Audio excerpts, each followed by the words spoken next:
Welcome back. In case this is the first time you've been watching this video series, my name is Bill Stasinski.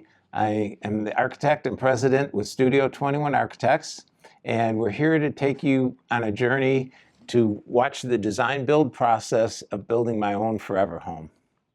So here we are, episode 4, and I know some of you have been patiently waiting to see what happens next, and here we are. We're finally here. Drum roll, please.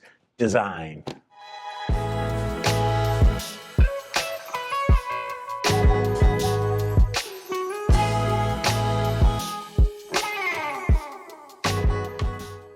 So as an architect, we build layer and layer upon information as we go through the design process.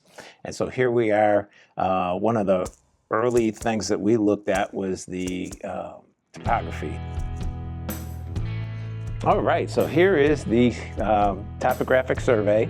This is what we get from the engineer. Right now it's just showing the blank property boundaries are this dark line here going all the way around. That's the property. Now we have easements, which are also shown on here.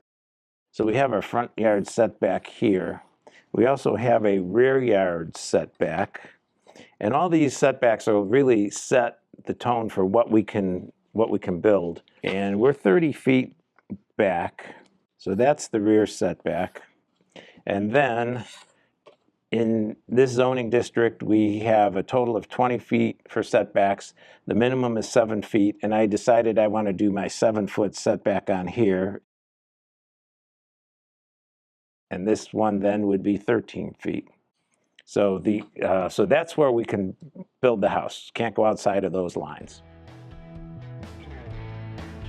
I'm going to talk about what we do next, and it's essentially going to be what we call bubble diagrams and how we're going to locate things on the site. I kind of know the direction I want to go with this, but I figure that I will bring my driveway in over here, and then this would be kind of where my B.A.G, my big ass garage would be, but we need to have like 3 vehicles.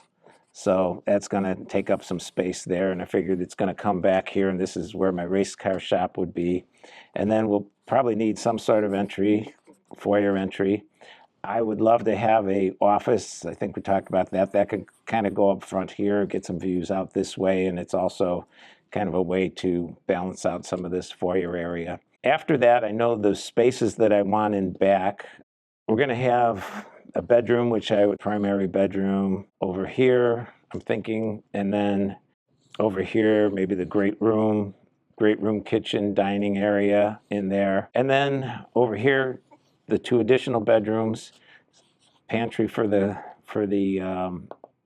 kitchen would be adjacent to that. We'll need a bathroom up here somewhere for these 2 bedrooms. Of course, we're going to come in from the garage and have mudroom, maybe laundry, something like that in there, and connecting hall to get to the back of the house. And, the bedroom, suite, closet, and primary bathroom. So I've always felt I needed to have this fire pit.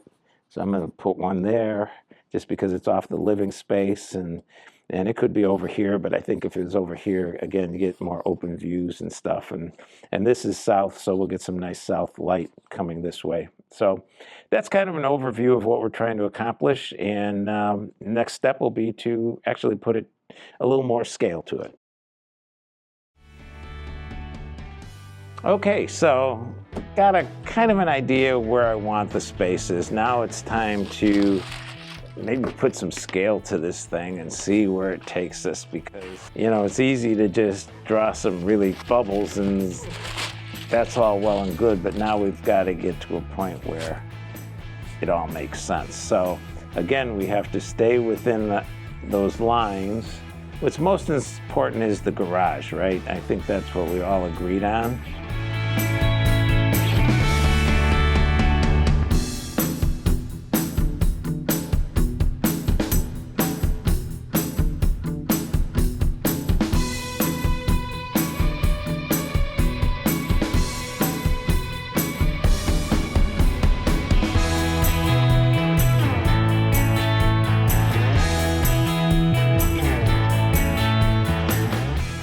Okay, so I've been working on this for a few hours. I've had a couple different layers of just tracing over tracings and back and forth, but I am now at a point where I'm comfortable going ahead and giving this to our drafts person to draw up on CAD and actually get real scale to it.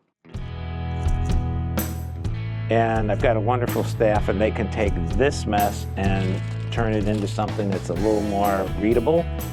And this is the point where we would typically have a first version of the plan that we can show a client.